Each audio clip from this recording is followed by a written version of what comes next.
My fellow Bahamians, today we celebrate the 35th anniversary of the birth of our nation.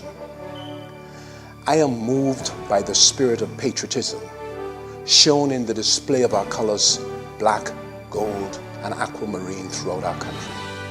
We must be mindful that this little country of ours requires the support and contributions of every single Bahamian, regardless of race, ethnic origin, or political persuasion. I believe that the success of this country as an independent nation lies in the commitment and dedication that every Bahamian should have for making this country live up to its full potential. We must not allow the wedge of political differences or economic standing to deter us from the original vision and dream of our founding fathers for this country. That dream of wiping every tear from every eye must go forward in the actions and decisions of our leaders, but more importantly, our people. We are all invested in the success of this land, and I make no apologies in saying that all of us must be accountable in this endeavor. As we go through this day, I want to encourage all Bahamians to keep this spirit of patriotism and national pride going. July 10th need not only be a reminder of our country's birth date, but the midway point for a year-round attitude of Bahamian pride and excellence. National pride should not and cannot be a fashion statement.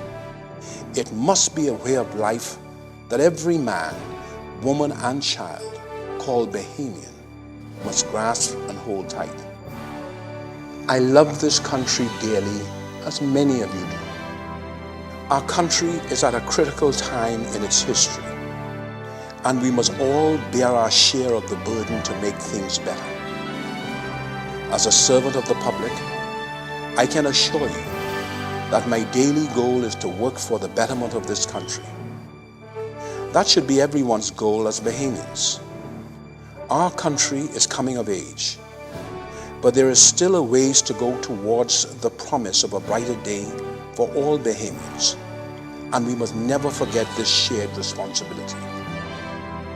I have given 34 years of my life to the service of this Commonwealth as a parliamentarian, and with God's strength and guidance, I will continue to serve until the Master calls.